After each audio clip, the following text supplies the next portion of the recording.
Hello friends, welcome to my channel Mathematical Station. This is chapter 5 Data Handling from NCERT of class 8.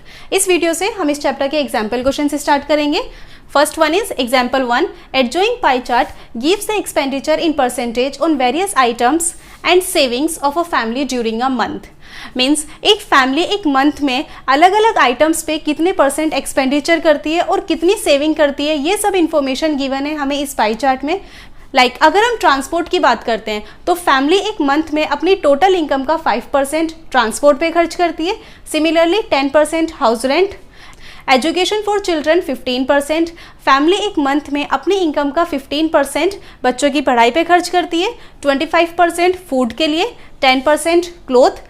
15% saving. Family एक month में अपनी income में से 15% part save करके रखती है एंड 20% अदर्स. इन सब एक्सपेंडिचर के अलावा बाकी जो भी खर्चे होते हैं उसमें इनकम का 20% पार्ट जाता है.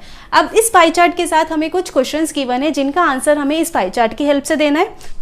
First one is on which item the expenditure was maximum. किस आइटम पर सबसे ज़्यादा खर्चा हुआ है, मैक्सिमम फाइंड करना है. सर्कल ग्राफ में जिस सेक्टर का साइज सबसे बड़ा होता है वो मैक्सिमम को रिप्रेजेंट करता है. इस ग्राफ में ये वाले सेक्टर का साइज सबसे बड़ा है तो ये मैक्सिमम को रिप्रेजेंट करेगा.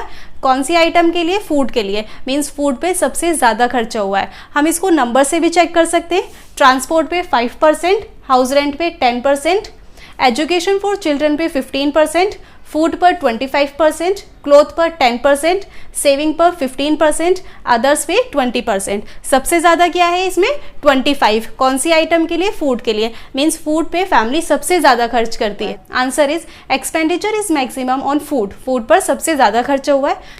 Now second one is expenditure on which item is equal to the total savings of the family. Means कौन सी आइटम ऐसी है जिस पर फैमिली की टोटल सेविंग के बराबर एक्सपेंडिचर है. फैमिली की सेविंग है 15%, अदर्स 20% है, ट्रांसपोर्ट 5% है, हाउस रेंट 10% है, एजुकेशन फॉर चिल्ड्रन 15% है. अब सेविंग भी 15% है और एजुकेशन फॉर चिल्ड्रन भी 15% है. मीन्स एक फैमिली अपने इनकम का जितना पार्ट सेव कर रही है उतना ही पार्ट वो बच्चों की पढ़ाई पर भी खर्च कर रही है. तो एजुकेशन फॉर चिल्ड्रन पर फैमिली की टोटल सेविंग के बराबर ही एक्सपेंडिचर है. Answer is expenditure on education for children is the same, i.e. 15% as the savings of the family. Clear?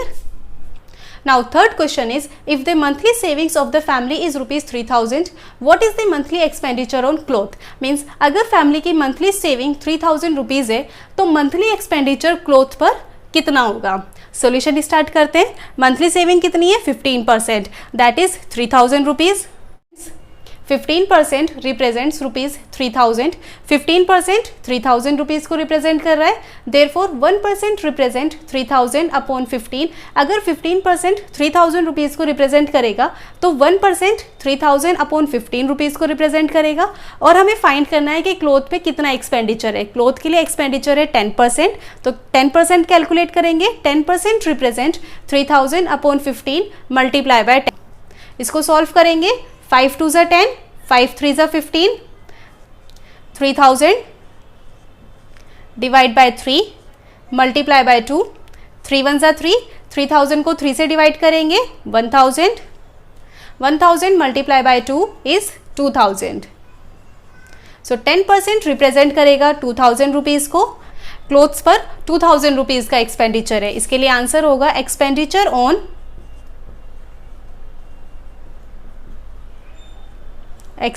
on clothes is rupees 2000. Clothes पर 2000 रुपीज़ का expenditure है. Okay, and this is the last part of example 1. With this we complete our example 1. I hope the question is clear. If you still have any doubt you can mention in the comment box. And please make sure that you like, share and subscribe to my channel if you like today's video. Your support really means a lot to me. Bye bye, take care.